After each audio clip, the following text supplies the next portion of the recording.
The Indiana Fever are that golden destination, and I can't help but laugh to the fans and the people online and the media commentators, unfortunately, who said that nobody wanted to play in Indiana. That doesn't make any. Sheryl Swoopes seems to be completely unraveling.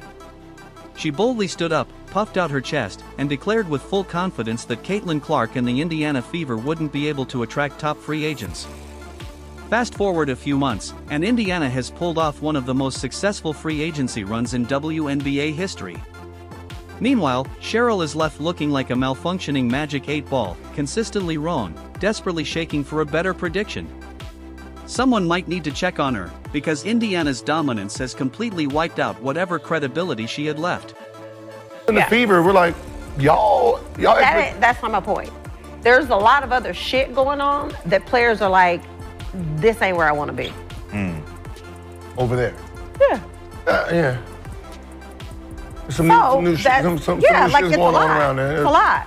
So you have players that are very significant on this Indiana Fever team that are like, Let's take a moment to acknowledge Sheryl Swoopes' legacy. She's a Hall of Famer and a true icon of the game. But lately, it seems her full-time job is doubting Caitlin Clark. She went all in on the take that the Fever wouldn't be able to bring in top-tier talent due to supposed locker room issues. And yet, here we are, contracts signed, deals done, and Indiana emerging as a powerhouse. All while Sheryl sits on the sidelines, hoping no one remembers how wrong she was. Stephanie White came in and said, okay, hold up. Let me go to Indeed.com and Indeed get some free agents to come in here that want to play, that are accomplished, seasoned veterans. She did all that. Sheryl's been nowhere to be found. Sheryl got a lot of crow to eat, folks. Sheryl could be choking on crow right now. She need that Heimlich maneuver. If you see Sheryl Swoopes, tell her it's okay to come out and talk and say, man, you was wrong. You can almost picture Sheryl scrolling through her phone in disbelief. No way these players actually chose Indiana, she must have muttered. But yes, Natasha Howard, Dewana Bonner, Sophie Cunningham, and even Asia Wilson's best friend Sydney Colson all signed with the Fever. Indiana didn't just win free agency, they dominated it. Sydney Colson today, she said that Kelsey Mitchell was actually the first person she hit up because they built a bond here, playing AU for the last 3 years. She said she heard some good things about Caitlin Clark from her Aces teammate Kate Martin as well, so that made the decision easy. The irony? Sydney Colson mentioned she signed because she wanted to play alongside Kelsey Mitchell, one of the exact players Swoopes had previously dismissed. And of course, she wanted to team up with Caitlin Clark. You know, the same Caitlin Clark Sheryl insisted would need years to adjust to the WNBA. Meanwhile, Clark is casually dropping 40-point games, and Swoopes takes her aging worse than a gallon of milk left out in the sun. NBA MVPs in your career, would you consider each of those 3 seasons as dominant seasons for yourself? no. I can't. Bro, Sheryl Swoopes is willing to lie about her own career before she even admits that Caitlin is dominant. At this point, criticizing Caitlin Clark feels like a competitive sport, and Sheryl Swoopes is going for gold. Honestly, she's sweeping the podium, gold, silver, and bronze. All while Indiana keeps stacking elite talent like they're building the Avengers. Caitlin Clark isn't struggling, she's thriving. And so is the Fever, proving every single doubter, including Swoopes, completely wrong. No, but players who will be free agents next year, there's a lot of other shit going on that players are like, this ain't where I want to be. Let's be real, the real reason some WNBA veterans and so-called legends have issues with Caitlin Clark? She didn't wait her turn. She didn't ask for permission. She didn't sneak into the league hoping to fit in. She entered, shattered 62 records, embraced the fans, and elevated women's basketball to a level it's never seen before, and that absolutely eats at them. Peeps, Sheryl Swoopes is been missing. Sheryl Swoopes is MIA. They got a APB out for Sheryl Swoopes. If you see Sheryl Swoopes, she did a lot of talking a few months ago about the Indiana Fever, the locker room environment, how people didn't want to play there, how people wanted to leave. Caitlin Clark didn't need validation to become the face of the sport. She has more global recognition than half the league combined. That's not her fault, that's what happens when you're a once-in-a-generation talent.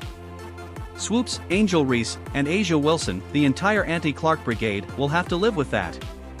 While they complain, Clark sells out arenas and transforms Indiana Fever into the league's epicenter. A team no one cared about a year ago is now the most talked about squad in the WNBA. A lot of people say that Caitlin Clark moves the needle. That is wrong. She is the needle. She dictates. We all know what she's done on the floor. It's history, right? But off the floor, my goodness. So Sheryl, what happened to players don't want to go to Indiana? Who were you talking to, the ghosts of WNBA past? Because real players, elite players, are joining the Fever like it's the VIP section of an exclusive nightclub. Did you really think Caitlin Clark would have to beg players to come play with her? Be serious. Further, when a game that Sheryl Swoopes was calling for the Dallas Wings, where the commentator was talking about how great Caitlin Clark had been playing, Sheryl Swoopes, silent for 60 seconds, didn't even want to address it. And it got so bad that the game that Dallas then went to play against the Indiana Fever and Caitlin Clark, after the domination of the Chicago Sky, Sheryl Swoopes got pulled from the broad. Someone needs to tell Sheryl that it's not 2002 anymore. This isn't the era where the Fever scrambled to fill rosters with YMCA regulars. This is not Tamika Catchings dragging a part-time squad to the playoffs. Today, Indiana is stacked. Natasha Howard, a defensive anchor and champion, signed because she wanted to be there. It's going to be Caitlin Clark Flash Show. So it's going to be phenomenal playing with a point guard, like you said, that have a good vision on the court, because that's like, as soon as she gets the ball in her hand, she's throwing it up because she already see the person down the court before she even get the ball in her hand. So that's one thing I love about her vision on the court. I really can't wait to catch all those passes and give her all the assists. Then there's DeWanna Bonner, an elite scorer and mismatch nightmare. She didn't just sign and stay quiet.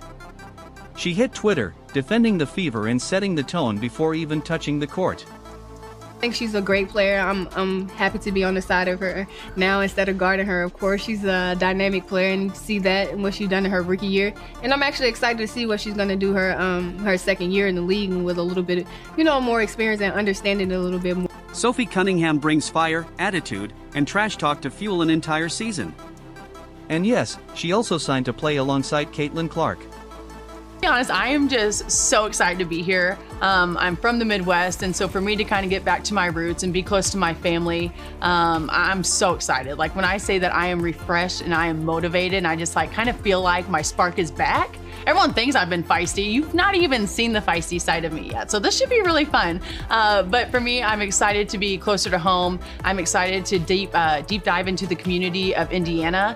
I've already met a lot of really cool people. I'm excited to inspire the next generation of young boys and girls around here, get to know the community more. But I promise you that I'm just ready to win. I'm ready to win. I'm ready for y'all to be there. But like I said, you guys haven't even seen. Sydney Colson may not drop 25 a night, but she'll energize that locker room like never before. These aren't depth signings, these are legit WNBA stars choosing Indiana.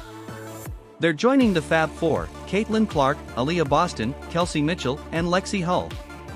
While Sheryl Swoopes is still scrambling to defend her bad takes, Indiana is quietly building a dynasty. Maybe Sheryl wasn't even talking about the Fever, maybe she meant the Aces, desperate to sell tickets, or the Sky, who lost their top scorer. Because Indiana's here to dominate. Very excited, and I really agree with a lot of the moves the Indiana Fever have made. There's not been one trade or pickup that the Indiana Fever have made that I have not been on board with. I'm on board with every single one. And I just want to say, the fact that the Indiana Fever have gone out and got these great players like a Natasha Howard, like a DeWanna Bonner, like a Sophie Cunningham, the fact that they've gone out and got these great players shows that they believe Caitlin Clark is great right now. They are on board with the Caitlin Clark vision, and it just makes me happy because they're not treating Caitlin Clark like a rookie who is gonna be good in 10 years. No, they're treating her like a superstar who is good. Sheryl Swoopes really thought she was dropping insider intel when she made those free agency claims. She jumped on that podcast like she was revealing state secrets, only to completely expose her own credibility. If there was a Hall of Fame for embarrassing predictions, she'd be the unanimous first inductee. By the way, every single narrative about the Fever is like whatever about them signing Sophie Cunningham, who they don't like. They love DeWanna Bonner. Like, these people, they signed DeWanna Bonner. And again, they were saying, like, we have actual people working for networks being like, DeWanna Bonner will never sign for the Fever for obvious reasons. And I'm like, what are the obvious reasons? Genuinely, what are the obvious reasons? They are What's next? Will she claim Caitlin Clark isn't even a generational talent? That Angel Reese is the best player in the league? Honestly, if Sheryl said water is wet, I'd double check. Meanwhile, Indiana isn't just competitive, they're the blueprint. The very players Sheryl said would never consider Indiana are now lining up to sign.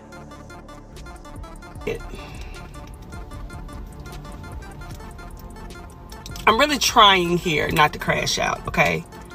I can't take too much more. I just said the other day, what did I say? Another bomb is Sunday. I said, this isn't it. You know, I can't wait to see what the next bomb would be. Didn't know this would be the bomb. Stephanie White ain't playing fair. I have to say it again. Stephanie White is not playing fair. She on one. And let's talk about A'ja Wilson. Her best friend, Sydney Colson, just left Vegas to team up with Caitlin Clark. Imagine logging into Twitter and seeing your right-hand woman join the exact player you've tried to downplay. The betrayal. The drama. Except now A'ja isn't even the main character, Clark is. It's like in tears, y'all. Swoopes trying to hype A'ja Wilson as the next MJ is starting to sound desperate. The Aces? Falling apart. Sydney Colson? Gone. Key players? Leaving. That dynasty? Crumbling. A'ja? Tweeting through the pain, pretending it's all fine. Meanwhile, Caitlin Clark is collecting stars like Thanos. She's not just the Fever's franchise player, she's the gravitational force pulling in the league's best talent. Indiana Fever are officially title contenders. Every day they have something new for us in free agency. And today, it's Miss DeWanna Bonner. Six-time WNBA All-Star and WNBA champ, a veteran in this game, can pretty much do it all. Also an enforcer, nasty defense. Should I continue? We have a new starting five. Caitlin at the 1, Kelsey at the 2, DeWanna at the 3, Natasha Howard at the 4, and Aaliyah Boston at the 5. You already know Sheryl's next move, backpedaling. She'll give the classic "back in my day" speech, claiming Clark couldn't handle the old WNBA. Really, Sheryl? Nothing screams elite basketball like oversized shorts and bricked mid-range jumpers. The game's evolved. Caitlin Clark is the new standard. Make any sense by any stretch of the imagination. In what way would you not want to play in Indiana, the place where you're getting sold out arenas, the most viewership on television, playing with a player who was top 3 in MVP voting as a rookie, who clearly elevates her teammates around her. She scores a lot, but she is also dishing out the ball, able to elevate everyone around her. Why wouldn't you want to? And let's not forget, Sheryl complains about Caitlin's media attention. You mean the same media machine that once pushed Sheryl as the face of the league?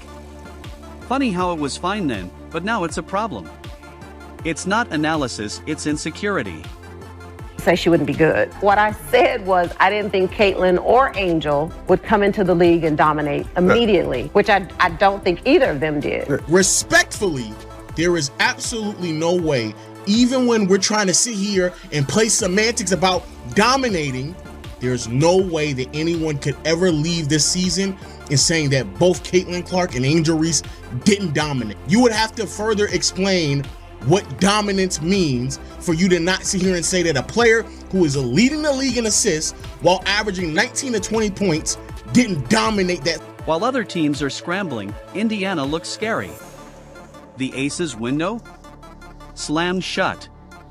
Chicago? Still searching for a plan. Connecticut?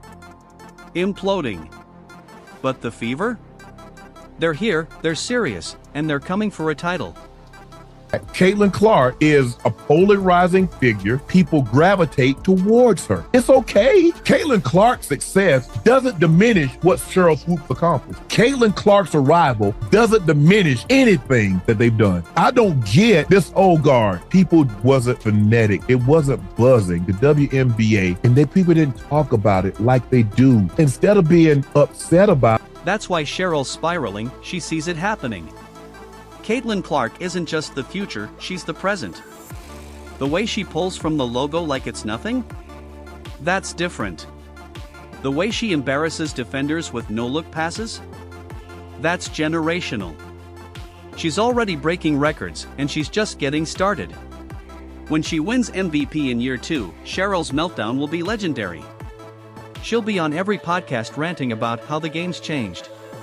Yes, Sheryl, it has. And this is the Caitlin Clark era now. It's on the $80 million Fever facility, and Stephanie White being like, we're going to be aggressive in free agency, and massive names who are available.